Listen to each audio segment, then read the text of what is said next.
Selamat berjumpa kembali di Maus Buku Sunda episode kelima, yang merupakan salah satu kegiatan komunitas ALET.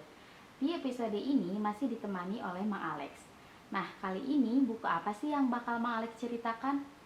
Di episode kali ini kita akan bahas buku Mugiri. Ini bukunya. Nah, buku Mugiri ini ditulis oleh siapa sih? Ditulis oleh Yuhana atau nama aslinya itu Ahmad Basah. Tahun terbit buku ini kapan dan oleh siapa diterbitkannya? Pertama kali terbit tahun 1928, dicetak pertama kali oleh penerbit Kusradi di Bandung. Di buku Mugiri ini menceritakan tentang apa?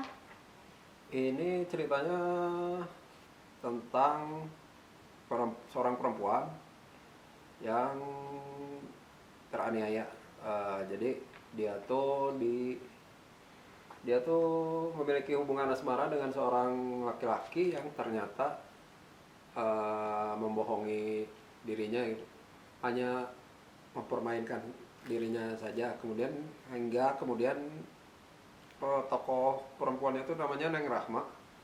Neng Rahma ini anak seorang wartawan, jurnalis disebutnya.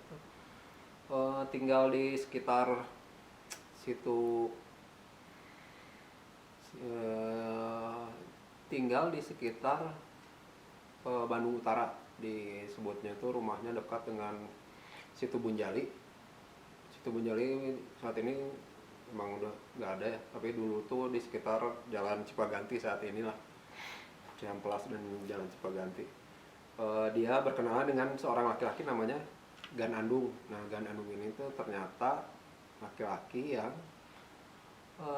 kemudian memperdaya dirinya hanya untuk bisa memiliki dirinya sesaat gitu. Pada saat dirinya sudah hamil, kemudian dia diusir secara halus itu, karena Neng Rahma tuh kemudian akan diperkenalkan dengan orang lain gitu. Dari situ tuh kemudian Neng Rahma memutuskan untuk pergi dari rumah Ganandung, dan kemudian dalam keadaan hamil besar, sudah 9 bulan, sudah hendak melahirkan gitu. Dia kemudian pergi ke arah Bandung Utara, diceritakannya ke arah Maribaya, kemudian ke daerah Cikawari, dan di daerah Cikawari ini kemudian dia melahirkan anaknya. Lahir anak laki-laki di sebuah kebun warga saat itu. Kemudian dia memutuskan untuk meninggalkan anaknya di kebun itu. Anaknya kemudian ditemukan oleh pasangan kakek nenek yang mengurus kebun tersebut, yang kemudian menyerahkan bayi laki-laki yang ditemukannya ke sang pemilik kebun, namanya Mas Wirya.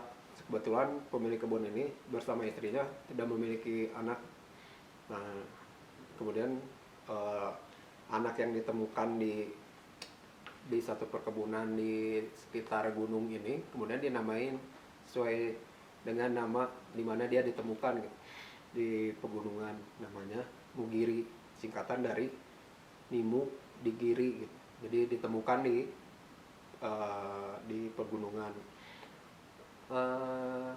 Mugiri ini kemudian dididik dengan didikan modern juga, dan jadi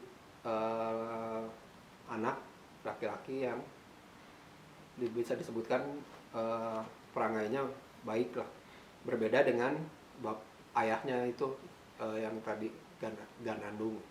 Sedangkan cerita Neng Rahmanya setelah melahirkan dan meninggalkan bayinya di kebun warga tersebut, dia kemudian melanjutkan perjalanannya sampai ke satu daerah yang namanya Puncak Erat, masih di jalur tersebut, yang merupakan batas antara daerah Bandung dengan Karawang disebutkan saat itu.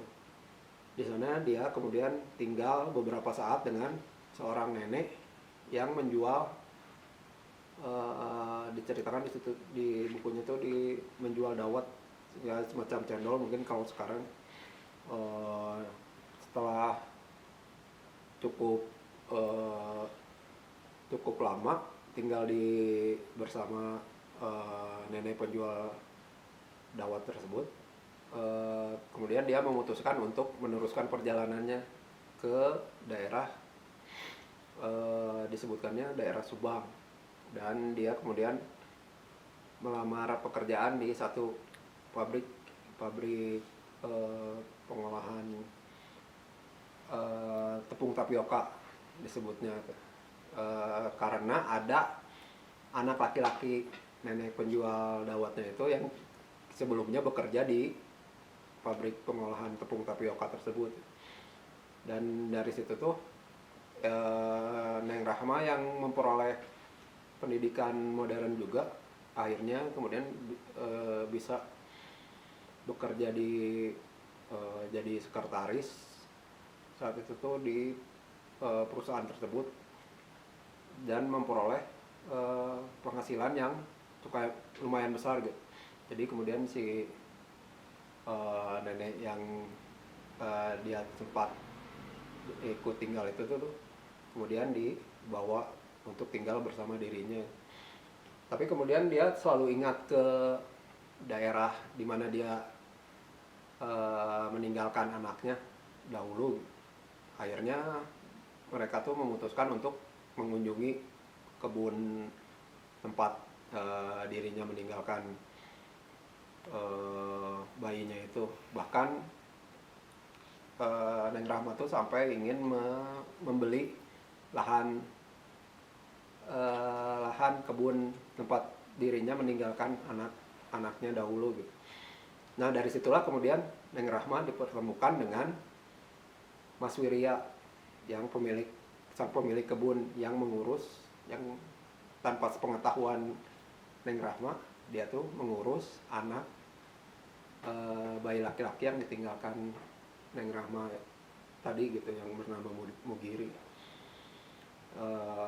Tanpa sadar kemudian mereka tuh akhirnya Neng Rahma tuh tahu bahwa Mugiri tersebut adalah bayi laki-laki yang dulu ditinggalkan dirinya di perkebunan tersebut. Akhirnya karena Mas Wirya ketika itu tuh sudah jadi istrinya tuh sudah meninggal, akhirnya Neng Rahma dengan Mas Wirya itu menikah. Sedangkan apa yang terjadi dengan Gan Andung tuh kemudian diberitakan tetap jadi seorang yang jahat gitu.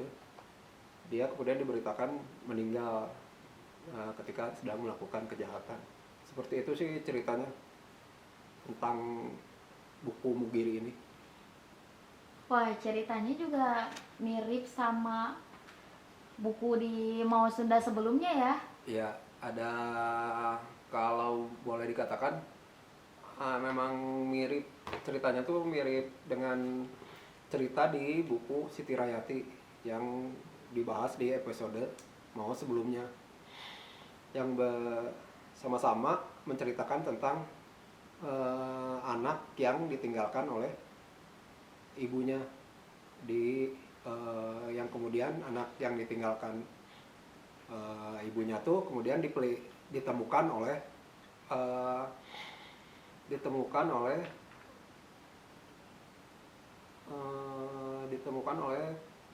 yang mengurus kebun di mana bayi tersebut ditinggalkan. Nah si orang yang menemukan ini kemudian menyerahkan ke orang lain lagi gitu. Kalau di Siti Rayati itu bayi perempuan kemudian diserahkan ke seorang bupati. Kalau di Mugiri bayi laki-laki yang ditinggalkan ibunya kemudian diserahkan sama pengurus peladang di kebun itu ke sang pemilik kebun. Ceritanya bisa dikatakan ya, mungkin bisa dikatakan dapat inspirasi lah, atau berhubungan atau mirip banget sama ide cerita dalam Siti Rayati gitu. Yang membedakan hanya Di Siti Rayati itu anak bayi perempuan ini tuh hasil hubungan seorang buruh di perkebunan dengan seorang administratur perkebunan orang Belanda. Sedangkan di Mugiri seorang bayi laki-laki yang merupakan hasil hubungan seorang perempuan dengan seorang perempuan yang memperoleh pendidikan modern dengan laki-laki pribumi. Yang agak bedanya di situ sih perbedaan kedua gitu. Selain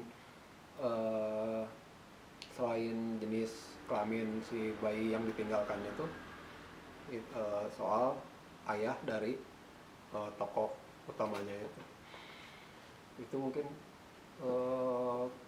persamaannya. Jadi ya bisa dikatakan entah si penulisnya kemungkinan dapat pengaruh dari penulis Siti Rayati juga Yohananya gitu.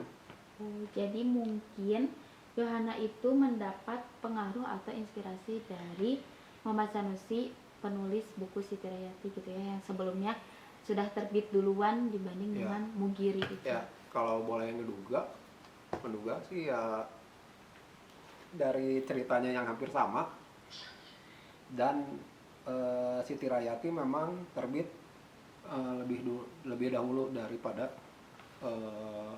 Mugiri. Siti Rayati itu diterbitkan pertama kali tahun 1923, sedangkan Yohana baru menulis dan kemudian menerbitkan bukunya yang Mugiri itu tahun 1928. 1928. Dari mana kira-kira Pak Yohana dapat pengaruh dari Muhammad Sanusi? Kalau saya boleh menduga ya dari riwayat hidup Yohana sendiri.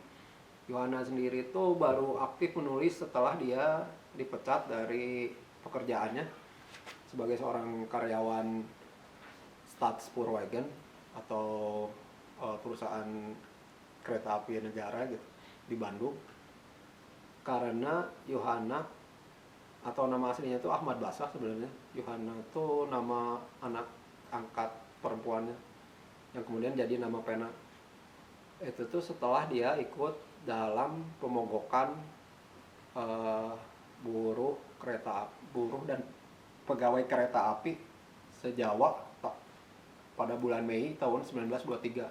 Setelah dia tidak bekerja lagi jadi karyawan, dia dapat penghasilan dari menulis, kegiatannya menulis. Bahkan Yohana tuh kemudian membuat satu biro penulisan, namanya Biro Romans, Biro Yohana.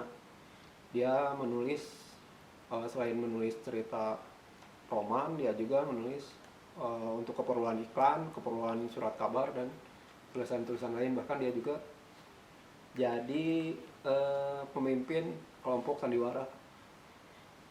Karena sepak terjangnya di ketika itu tuh ikut dalam pemogokan buruh kereta api se-Jawa, itu tuh kemudian dia aktif juga di Serikat Rakyat. Serikat Rakyat tuh merupakan organisasi sempalan dari Serikat Islam sebelumnya. Dan secara kebetulan Muhammad Sanusi juga Muhammad Sanusi adalah tokoh di Serikat Rakyat di Bandung gitu. Bahkan disebutkan Muhammad Sanusi lah yang